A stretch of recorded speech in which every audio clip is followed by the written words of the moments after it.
Olá, meus irmãos, a graça e a paz do nosso Senhor Jesus Cristo, mais essa manhã ao qual nós nos dedicamos ao estudo da Palavra do Senhor.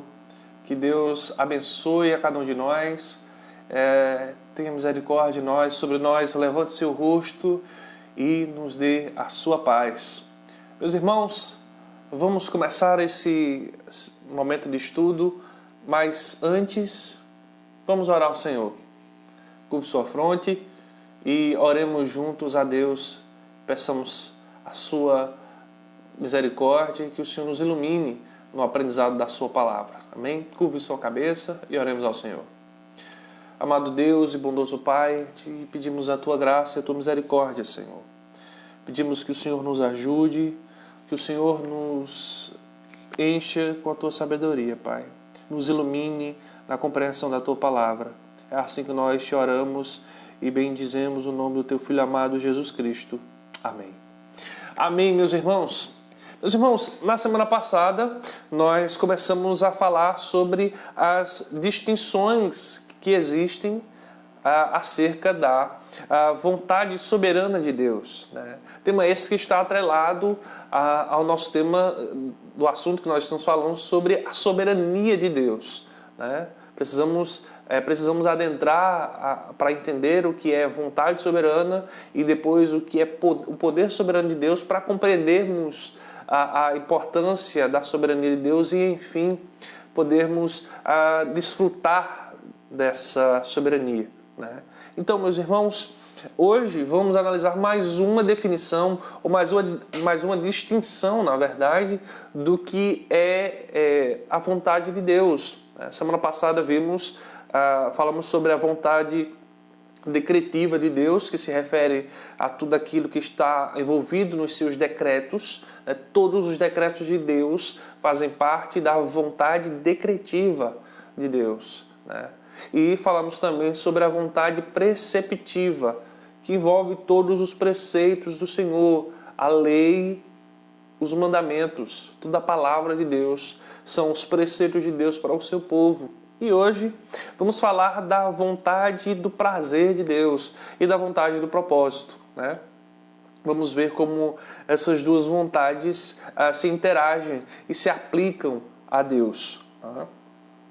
Quando falamos sobre prazer de Deus, estamos nos referindo a todo o desejo, todo aquilo que expressa a natureza constitucional de Deus, né, em se satisfazer. Como, por exemplo, nós podemos ver que pelo menos dois tipos de satisfação de Deus. A primeira delas, abra comigo lá em Marcos, capítulo 1. Evangelho segundo Marcos, capítulo 1, verso 11. Um texto muito conhecido dos irmãos, e eu gostaria que os irmãos hoje vissem esse texto e que nós pensemos nele, nesse aspecto, né, sobre a vontade do prazer de Deus. Vemos que aqui Jesus está sendo batizado e aqui há o aparecimento nós vemos a Trindade, né, aqui. O Espírito no verso 10 descendo como pomba, Cristo sendo batizado e o Pai, a voz do Pai dizendo no verso 11, então foi ouvida uma voz dos céus: Tu és o meu Filho amado e em ti me comprazo, né? Em ti tenho prazer, em ti me satisfaço, né? Aqui nós podemos ver que o decreto, ou a vontade, melhor dizendo, a vontade de satisfação ou de prazer de Deus está atrelado a Cristo. Em Cristo está expresso toda a vontade satisfatória de Deus, né? Em Deus o Filho. Mas antes, meus irmãos, precisamos entender também que além da vontade do prazer de Deus o Pai, no Deus o Filho, há também a vontade do prazer nas criaturas, naqueles aos quais Deus criou toda a sua humanidade, né? E o Senhor se refere a ele também como motivos de prazer, né? Mas antes, em primeiro lugar, precisamos entender que aquilo que Deus constituiu como seu prazer ou motivos do seu prazer, eles não podem ser entendidos com o mesmo entendimento que entendemos o propósito, ou os propósitos de Deus, dos seus decretos, melhor dizendo. Devemos separar a vontade do prazer de Deus da vontade decretiva ou dos seus decretos. Como vimos na semana passada, os decretos de Deus não podem falhar, eles são eficazes, eles não podem perder a sua validade, eles não podem falhar em momento algum, pois eles são decretados por Deus.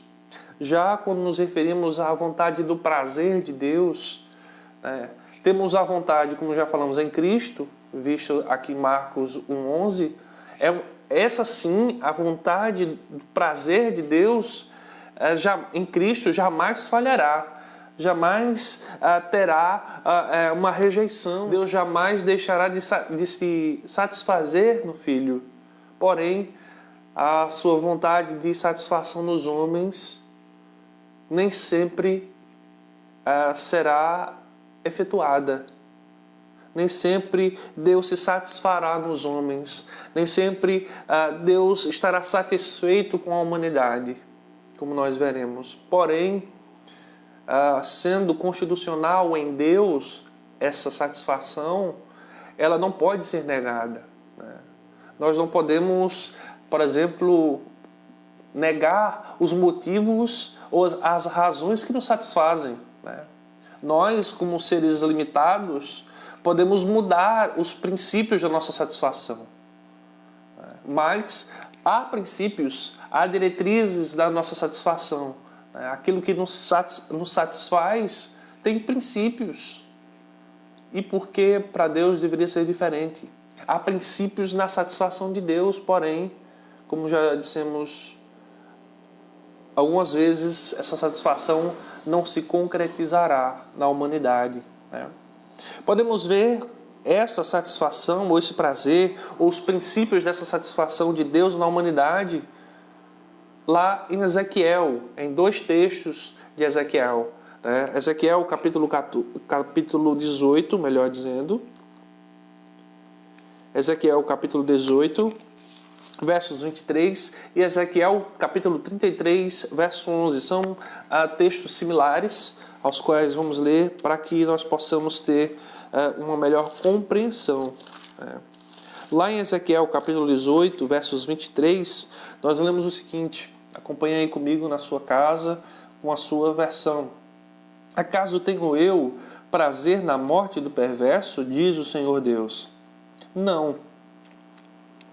Diz o Senhor Deus, não desejo eu antes que ele se converta dos seus caminhos e viva? Já lá no capítulo 33, siga comigo algumas páginas, verso 11, nós lemos semelhantemente o texto dizendo: disse-lhes, tão certo como eu vivo, diz o Senhor Deus, não tenho prazer na morte do perverso, mas em que o perverso se converta do seu caminho e viva. Vejam, meus irmãos, que o desejo natural e espontâneo de Deus para com todos os homens é que os perversos se convertam. O desejo natural de Deus não é o extermínio do perverso em primeiro momento, mas que ele se converta. Veja o que disse João Calvino, comentando o capítulo 18, verso 23. Ele diz: Deus não deseja nada mais seriamente do que aqueles que estavam perecendo e correndo para a destruição deveriam retornar ao caminho da segurança. E por essa razão, não apenas o Evangelho está espalhado pelo mundo, mas Deus desejou testemunhar por todas as épocas como Ele está inclinado a ter pena ou compaixão. A prova da misericórdia do Senhor para com os ímpios é que o Evangelho está sendo pregado desde sempre, em todas as eras e todas as épocas. O mundo mesmo em caos, mas o Evangelho estava sendo pregado. Então, meus irmãos, em segundo lugar, entender que esse prazer de Deus não pode ser um oposto à doutrina da expiação limitada.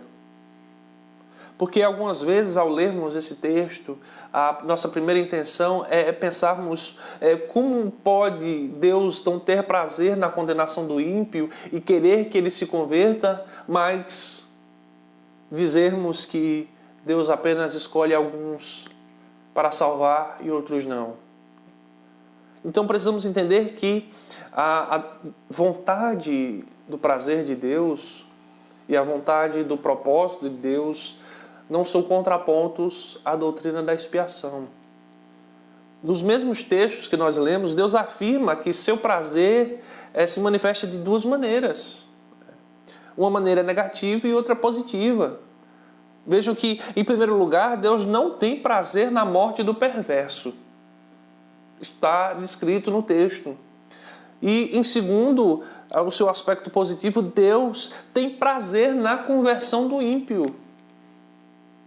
O princípio, como já dissemos, o princípio natural de Deus é a sua vontade de se satisfazer não na condenação, mas sim na conversão do ímpio.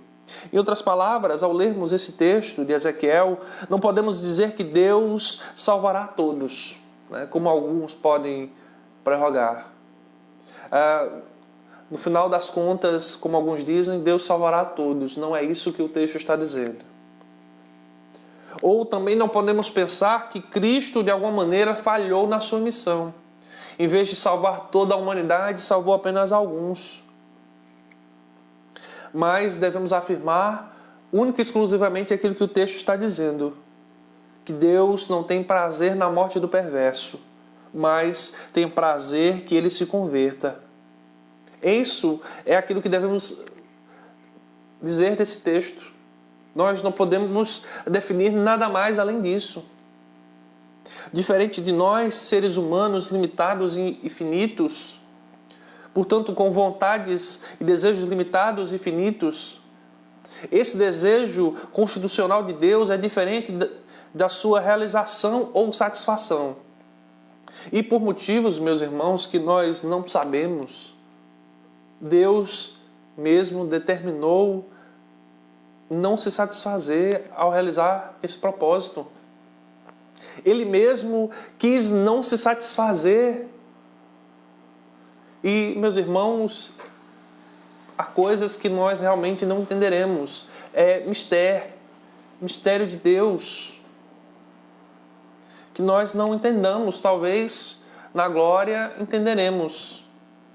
Talvez nos céus nós compreenderemos isso de maneira melhor, mas por motivos seus, Deus não quis se satisfazer com a humanidade de maneira total.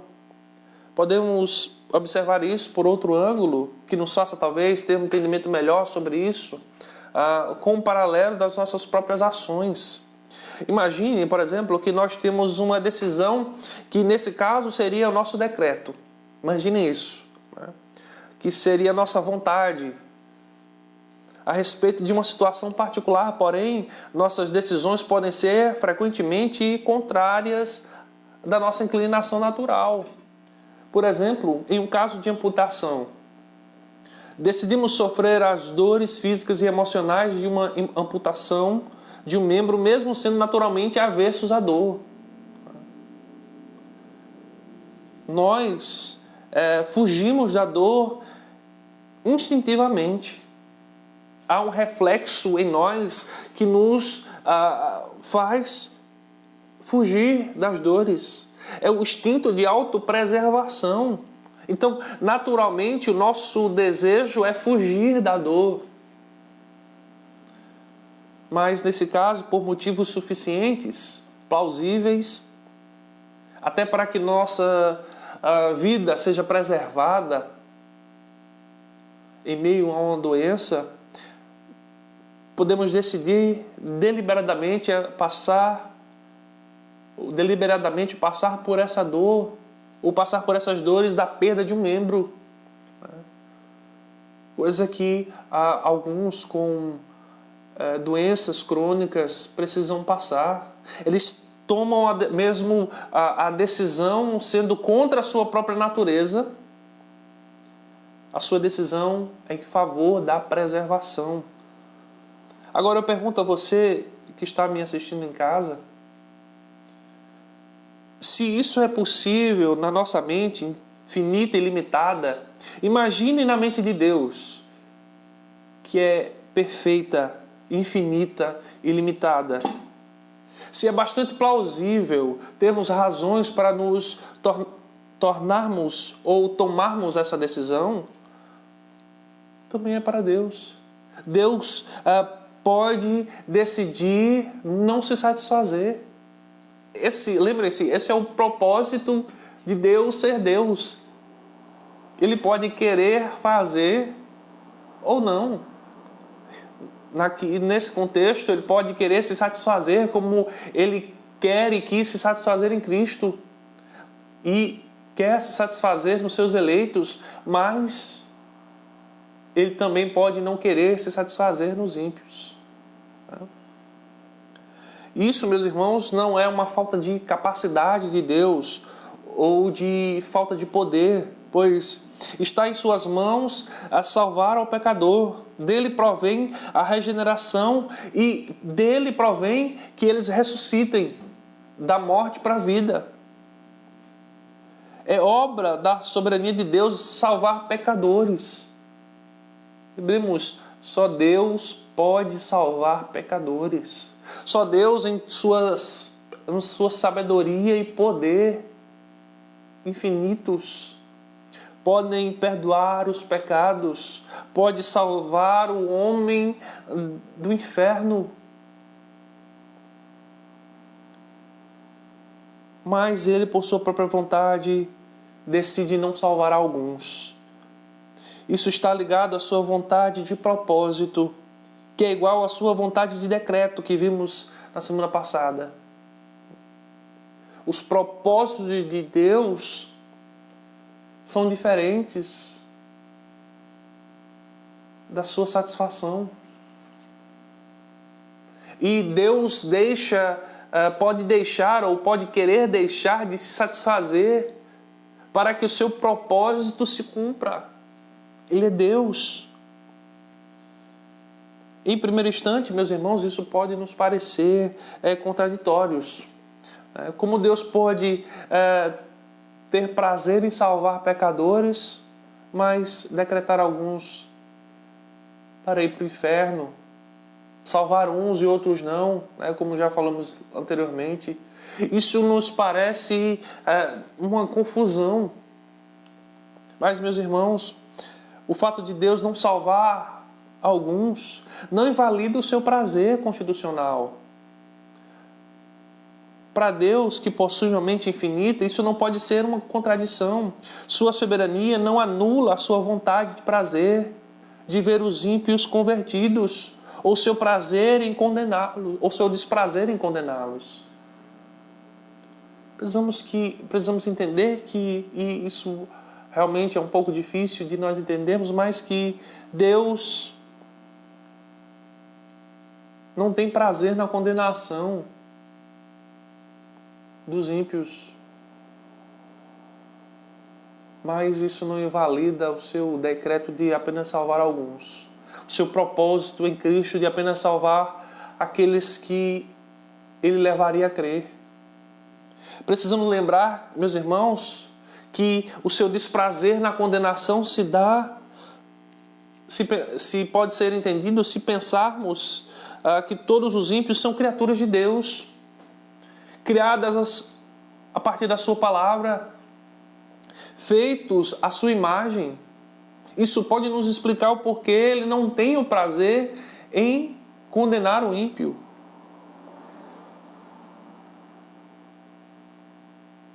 O Deus que não deixará pecado algum impune.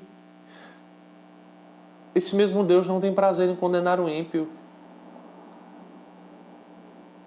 Há um trecho, meus irmãos, no sermão de Jonathan Edwards, Pecadores nas mãos de um Deus irado, que diz o seguinte: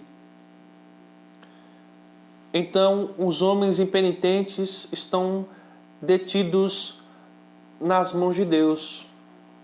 Por cima do abismo do inferno, eles merecem o lago de fogo e para ele estão destinados.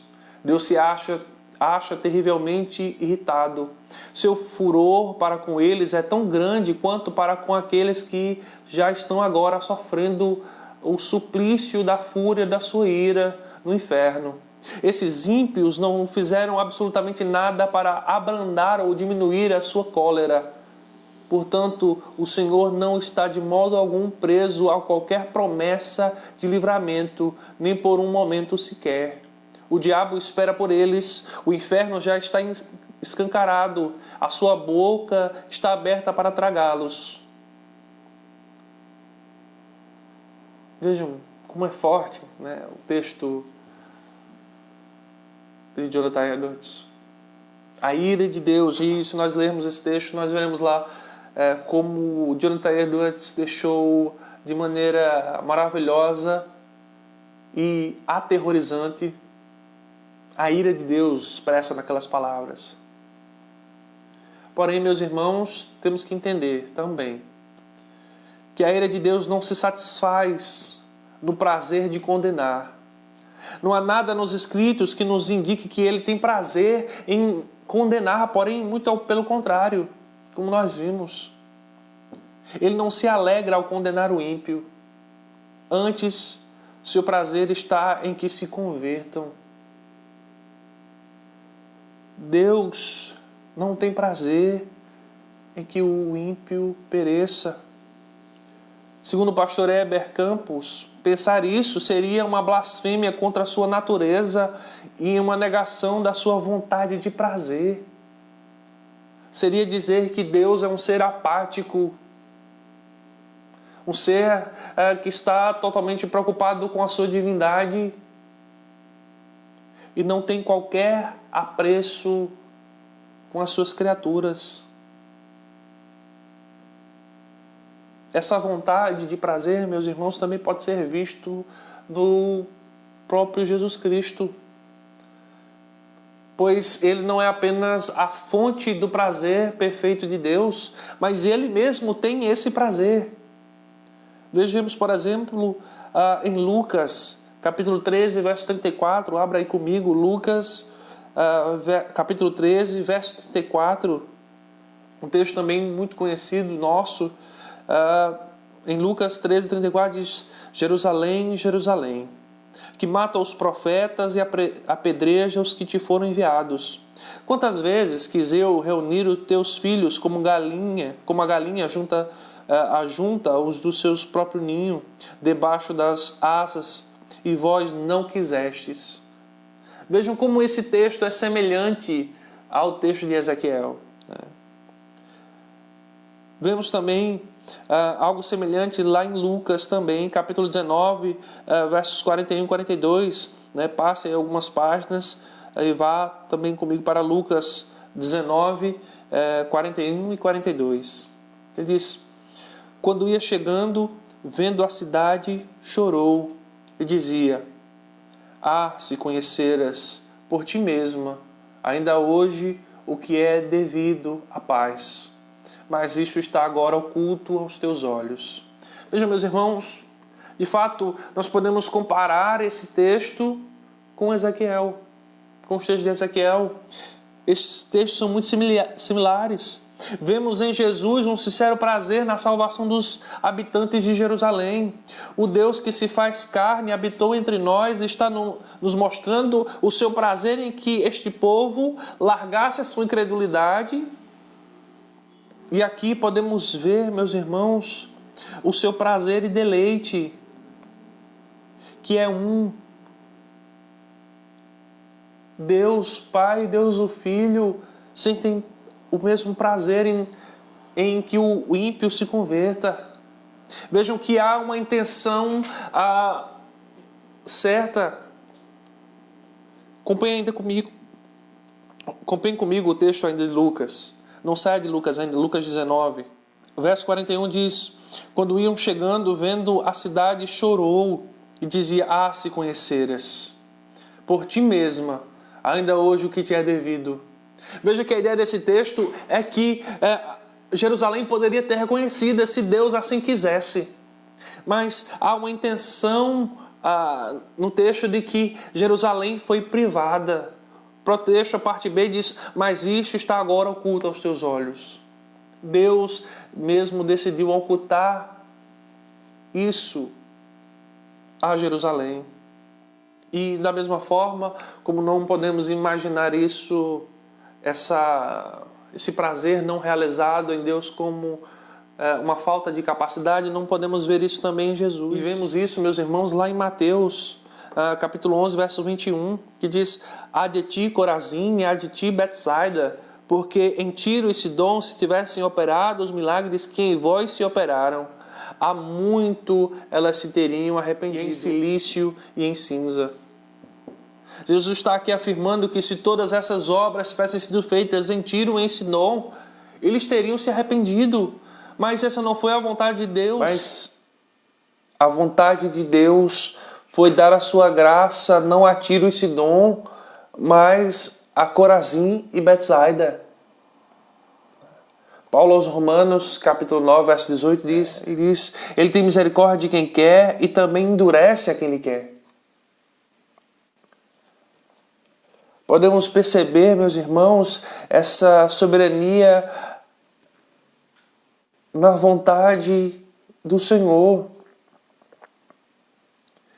Jesus não tem prazer em ver que o seu povo estava perecendo por conta da incredulidade. O seu prazer e seu deleite estão demonstrados em suas lágrimas. Como vimos, ao adentrar as portas, ele chora. São lágrimas de um profundo desgosto por esta situação. Isso, semelhantemente, não é uma incapacidade, mas é a prova da soberania do Senhor, de que Ele decide por salvar uns e outros não. Podemos, meus irmãos, perceber quão difícil é compreender essa soberania. Como estamos ainda distantes da compreensão dessa soberania, porém, meus irmãos, precisamos compreendê-la, como eu disse já em algumas semanas passadas. Precisamos compreendê-la para fortalecermos a nossa fé. E finalmente, meus irmãos, podermos descansar e desfrutar desta soberania. Por isso, meus irmãos, Deus tenha misericórdia e nos abençoe e nos ajude nessa compreensão. Por isso, meus irmãos, ficamos hoje por aqui. E na semana que vem estaremos juntos mais uma vez, aprendendo um pouco mais da vontade soberana do Senhor e assim da sua soberania. Amém? Oremos ao Senhor. Santíssimo Deus e eterno Pai, pedimos da Tua graça, Senhor, da Tua misericórdia. Nos ajuda, Senhor, nas nossas dificuldades. Nos ajuda, Senhor, nas nossas mazelas, nas nossas incapacidades, Senhor. Nos ajuda, Senhor, a descansarmos em Ti, a confiarmos em Ti, Senhor. Assim que nós te oramos, em nome do Teu Filho amado Jesus Cristo. Amém. Amém, meus irmãos. Deus abençoe. Até a próxima semana. Se assim Deus quiser.